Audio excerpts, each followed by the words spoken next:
आज है 25 अक्टूबर 2025 दिन शनिवार। Welcome back to clean news UP. चलिए देखते हैं उत्तर प्रदेश की 25 फटाफट बड़ी खबरों को। सीएम योगी का मिशन जीरो पॉवर्टी, यूपी में गरीबी मिटाने की बड़ी पहल। उत्तर प्रदेश में सीएम योगी आदित्यनाथ ने गरीबी खत्म करने का संकल्प लेकर मिशन जीरो पॉवर्टी की शुरुआत की। इस अभियान के तहत हर गरीब परिवार को सरकारी योजनाओं का पूरा लाभ दिलाने का लक्ष्य है। उज्ज्वला योजना, जल Awas Yojana, ration card, pension योजनाएं और प्रधानमंत्री किसान सम्मान निधि जैसे लाभ सीधे पात्र परिवारों तक पहुंच जाएंगे। पहले चरण की सफलता के बाद अब दूसरा चरण और बड़ा होगा ताकि उत्तर प्रदेश का कोई भी परिवार बुनियादी सुविधाओं से वंचित न रहे। मिशन कर्मयोगी से निखर रहा यूपी का सरकारी तंत्र, योगी सरकार का डिजिटल सुशासन मॉडल सफल। मुख्यमंत्री योगी आदित्यनाथ की सरकार उत्तर प्रदेश में सुशासन को डिजिटल दिशा दे रही है। प्रधानमंत्री नरेंद्र मोदी की पहल मिशन कर्मयोगी के तहत राज्य में सरकारी कर्मचारियों को डिजिटल प्रशिक्षण दिया जा रहा है। आईजीओटी कर्मयोगी पोर्टल पर अधिकारी और कर्मचारी ई गवर्नेंस और पारदर्शिता की नई राह पर आगे बढ़ रहे हैं। समाज कल्याण विभाग इस मिशन को सबसे प्रभावी ढंग से लागू कर रहा है। योगी सरकार का ये डिजिटल सुशासन मॉडल अब पूरे प्रदेश में सरकारी कामकाज की गति और जवाबदेही दोनों बढ़ा रहा है। लखनऊ में 300 युवाओं को मिला रोजगार, पीएम मोदी ने वर्चुअल तरीके से बांटे नियुक्ति पत्र। लखनऊ के इंदिरा गांधी प्रतिष्ठान में मिशन रोजगार के तहत 300 युवाओं को नियुक्ति पत्र सौंपे गए। राष्ट्रीय रोजगार मेले के इस अवसर पर प्रधानमंत्री नरेंद्र मोदी वीडियो कॉन्फ्रेंसिंग के जरिए वर्चुअल रूप से जुड़े और युवाओं को नई जिम्मेदारियों की शुभकामनाएं दी। उन्होंने कहा कि देश का हर युवा भारत की ताकत है और आत्मनिर्भर भारत के निर्माण में युवाओं की भूमिका सबसे अहम है। इस रोजगार मेले में देश भर के 40 स्थानों पर 51,000 से अधिक अभ्यर्थियों को नियुक्ति पत्र प्रदान किए गए। दीनदयाल अंत्योदय योजना से सशक्त हुई यूपी की महिलाएं, 11.37 लाख को मिला लाभ। उत्तर प्रदेश में दीनदयाल अंत्योदय योजना राष्ट्रीय ग्रामीण आजीविका मिशन महिलाओं और युवाओं के लिए परिवर्तन का आधार बन रहा है। योजना के तहत अब तक 11.37 लाख महिलाएं स्वयं सहायता समूहों से जुड़कर आत्मनिर्भर बनी हैं, जिससे प्रदेश देश में शीर्ष स्थान पर पहुंचा है। वहीं 2.44 लाख ग्रामीण युवाओं को कौशल प्रशिक्षण के जरिए रोजगार के अवसर मिले हैं। ग्रामीण विकास मंत्रालय की इस पहल से न केवल आर्थिक सशक्तिकरण को बढ़ावा मिला, बल्कि गांव की तस्वीर बदलनी शुरू हो गई है। यूपी में सस्ता घर पाने का मौका, 3 नवंबर तक करें फ्लैट के लिए आवेदन। लखनऊ विकास प्राधिकरण ने आम लोगों के लिए घर का सपना साकार करने का सुनहरा अवसर दिया। अटल नगर और सरदार वल्लभ भाई पटेल आवासीय योजना में बने ईडब्ल्यूएस श्रेणी के फ्लैट्स के लिए आवेदन 3 नवंबर तक किए जा सकते हैं। 4 अक्टूबर से शुरू हुए पंजीकरण में अब तक 8,000 से अधिक आवेदन आ चुके हैं। खास बात यह है कि सरदार पटेल योजना उस भूमि पर विकसित की गई जो माफिया मुख्तार अंसारी के कब्जे से खाली कराई गई थी। सीएम जन आरोग्य योजना से यूपी में स्वास्थ्य सेवाएं बनी और सुलभ। उत्तर प्रदेश सरकार ने जनता को राहत देने के लिए बड़ा कदम उठाया। अब राज्य के लोग बिना आयुष्मान कार्ड के भी 5 लाख रुपए तक का मुफ्त इलाज करा सकेंगे। ये सुविधा मुख्यमंत्री जन आरोग्य योजना के तहत दी जा रही है। इस योजना की सबसे बड़ी खासियत है इलाज पूरी तरह से कैशलेस और पेपरलेस होगा। लाभार्थी न सिर्फ सरकारी बल्कि मान्यता प्राप्त निजी अस्पतालों में निःशुल्क उपचार पा पाएंगे। योगी सरकार की ये पहल हर नागरिक और गुणवत्तापूर्ण स्वास्थ्य सेवाएं पहुंचाने की दिशा में ऐतिहासिक कदम है। यूपी में 9 करोड़ की लागत से बनेंगे 2 नए इंडोर स्टेडियम, खिलाड़ियों को मिलेगी आधुनिक सुविधाएं। उत्तर प्रदेश में खेल सुविधाओं को बढ़ावा देने के लिए योगी सरकार लगातार प्रयासरत है। अलीगढ़ के नौरंगी लाल राजकीय इंटर कॉलेज में 50 करोड़ रुपए की लागत से बन रहे इंडोर स्टेडियम दिसंबर तक तैयार हो जाएगा। इसमें बैडमिंटन, बास्केटबॉल, योग, स्विमिंग पूल और जिम जैसी आधुनिक सुविधाएं होंगी। वहीं प्रदेश के अन्य जिलों में भी करीब 9 करोड़ की लागत से 2 नए इंडोर स्टेडियम बनाए जा रहे हैं। ये स्टेडियम खिलाड़ियों को प्रशिक्षण, प्रतियोगिता और फिटनेस के लिए अत्याधुनिक माहौल प्रदान करें। 9,500 करोड़ की लागत से बदलेगा सफर का अंदाज, बढ़ेगी पूर्वांचल की कनेक्टिविटी। पूर्वांचल के यात्रियों और व्यापारियों के लिए खुशखबरी है। लखनऊ से वाराणसी तक की मुख्य सड़क को अब 6 लेन में अपग्रेड किया जा रहा है। केंद्र और राज्य सरकार मिलकर लगभग 9,500 करोड़ रुपए की लागत से इस परियोजना को पूरा करेंगी। इसके बन जाने के बाद लखनऊ से काशी तक का सफर जो अब 5 से 6 घंटे में तय होता है, वो सिर्फ 2.5 घंटे में पूरा किया जा सकेगा। ये परियोजना न सिर्फ यात्रा को तेज और सुगम बनाएगी बल्कि क्षेत्र की आर्थिक गतिविधियों को भी नई गति देगी। लखनऊ का पहला all women railway station, superintendent से गार्ड तक महिलाएं। उत्तर प्रदेश की राजधानी लखनऊ में एक नई मिसाल कायम हुई। लखनऊ सिटी रेलवे स्टेशन अब उत्तर भारत का पहला ऑल वुमेन स्टेशन बन गया है। आरपीएफ स्टाफ, सिग्नलिंग और पूछताछ केंद्र तक सभी जिम्मेदारियां महिलाएं निभा रही हैं। कैटरिंग और वेटिंग रूम की सेवाएं भी पूरी तरह से महिलाओं के द्वारा दी जा रही है। कुल 34 महिलाएं इस स्टेशन की रीढ़ हैं। ये कदम महिला सशक्तिकरण और आत्मनिर्भरता की दिशा में बड़ा उदाहरण पेश करता है। प्रयागराज को मिलेगी 5वीं वंदे भारत, खजुराहो सिर्फ 5 घंटे। प्रयागराज को जल्दी 5वीं वंदे भारत एक्सप्रेस का तोहफा मिलेगा। ये ट्रेन वाराणसी से खजुराहो के बीच चलेगी और महज 5 घंटे में सफर पूरा कर लेगी। ट्रेन सुबह 8:05 से प्रयागराज से रवाना होगी और दोपहर 1:10 पर खजुराहो पहुंचेगी। इसके मार्ग में 4 धार्मिक स्थल चित्रकूट, प्रयागराज, विंध्याचल और वाराणसी शामिल हैं।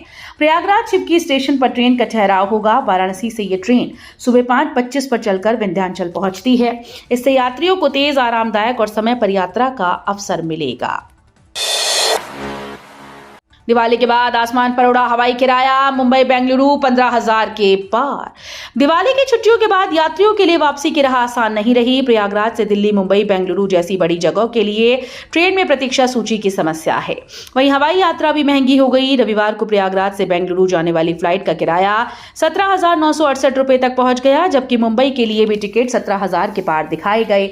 यात्रियों का कहना है कि बढ़ते हवाई किराए ने उनके सफर को और मुश्किल बना दिया। अलीगढ़ का हलाल मीट कारोबार रिकॉर्ड पर, 10 देशों में बढ़ी मांग। हलाल सर्टिफिकेट को लेकर देश में विवादों के बीच अलीगढ़ का मीट निर्यात कारोबार लगातार बढ़ रहा है। अलीगढ़ से सालाना मीट निर्यात अब 7,000 करोड़ रुपए से ऊपर पहुंच चुका है। पिछले 4 वर्षों में इस कारोबार में करीब 2,000 करोड़ की वृद्धि हुई। शहर में कुल 7 बड़ी एक्सपोर्ट यूनिट सक्रिय हैं, जिसमें एलाना और फेयर एक्सपोर्ट प्रमुख कंपनीज हैं। अलीगढ़ का ये मीट निर्यात 10 देशों में पहुंच रहा है, जिससे शहर का व्यापार वैश्विक स्तर पर पहचान बना रहा है। सीएम योगी का बड़ा फैसला।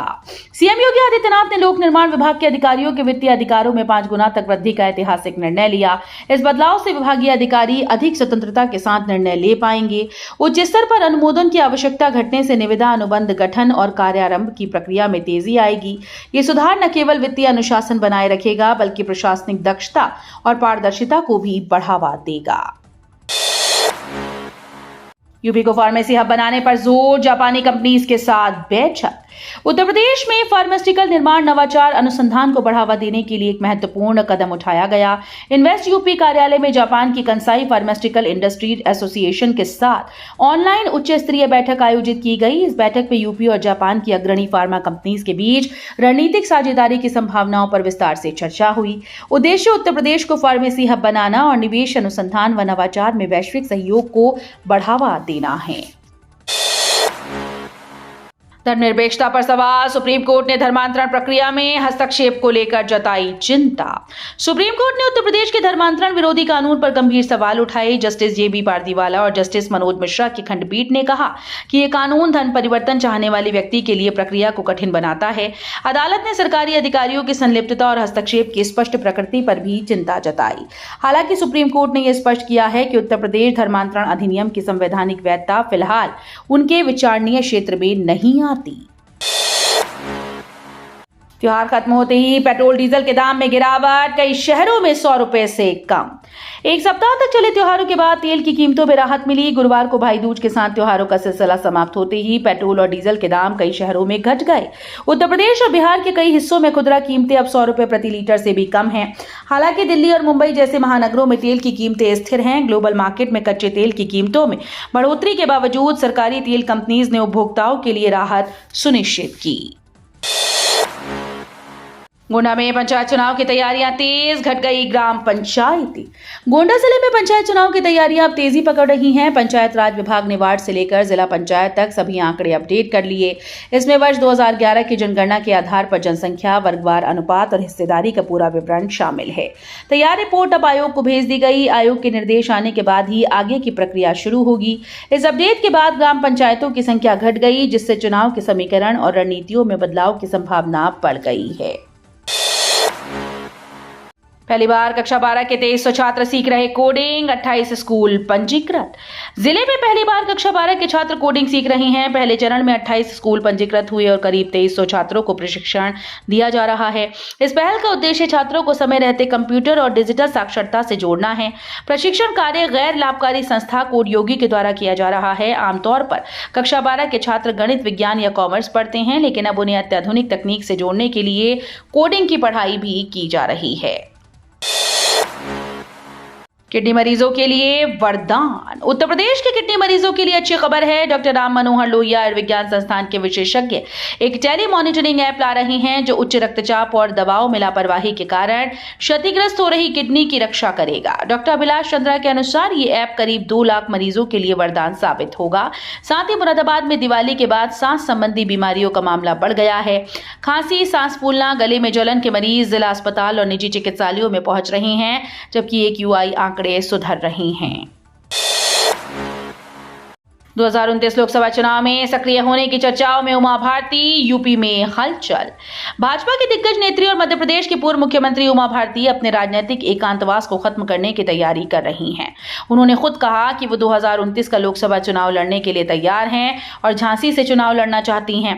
पहले राजनीति से दूरी बनाए रखने वाली उमा भारती अब सक्रिय दिख रही हैं। उसके लिए बयान ने यूपी में चर्चा बढ़ा दी। खासकर झांसी और उसके आसपास के इलाकों में हलचल तेज हो गई।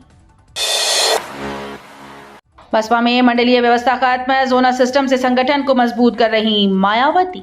उत्तर प्रदेश में 2027 विधानसभा चुनाव की तैयारी के मद्देनजर BSP चीफ मायावती ने संगठन को मजबूत करने के लिए बड़ी पहल की।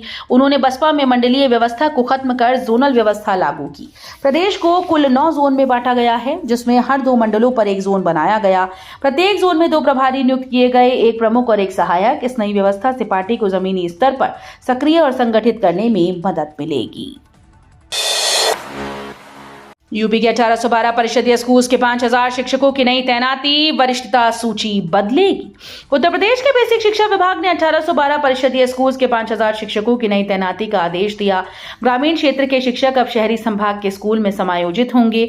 इन स्कूल में 692 प्रधानाचार्य, 5324 सहायक अध्यापक, 1893 शिक्षा मित्र और 568 अनुदेशक कार्यरत हैं। विभाग ने कहा कि विस्तारित नगरीय सीमा में आने वाले स्कूल्स के अध्यापकों को उनकी सहमति लेकर शहरी संवर्ग के विद्यालयों में शामिल किया जाएगा। भाकियू शंकर ने तहसील में धरना, गन्ने का मूल्य 518 रुपए करने की मांग। भाकियू शंकर के राष्ट्रीय अध्यक्ष चौधरी दिवाकर सिंह के नेतृत्व में तहसील में धरना प्रदर्शन किया गया। इस दौरान मुख्यमंत्री को संबोधित 10 सूत्रीय मांगों का ज्ञापन SDM को सौंपा गया। प्रमुख मांग ये थी कि गन्ने का मूल्य जल्द ही 518 रुपए प्रति क्विंटल घोषित किया जाए। भाकियू ने चेतावनी दी है कि यदि ये नहीं हुआ तो आंदोलन को मजबूरन आगे बढ़ाना पड़ेगा।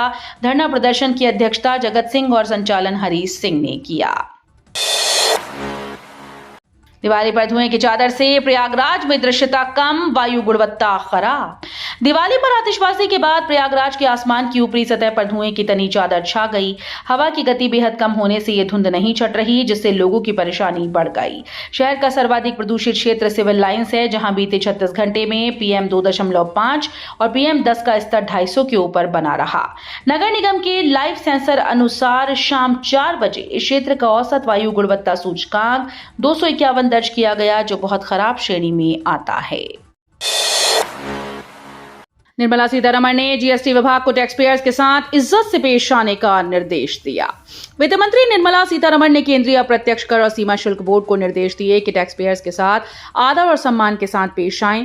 उन्होंने कहा कि टैक्स पेयर्स राष्ट्र के निर्माण में योगदान देते हैं। यदि किसी टैक्स पेयर के खिलाफ कोई गलती है तो उसे कानूनी प्रक्रिया के तहत कार्रवाई के माध्यम से पकड़ना चाहिए। इस निर्देश का उद्देश्य टैक्स प्रशासन में पारदर्शिता और सम्मान सुनिश्चित करना है। तो ये थी आज की 25 फटाफट बड़ी खबरें। अगर आपको न्यूज पसंद आई हो तो वीडियो को लाइक और शेयर जरूर करें। धन्यवाद।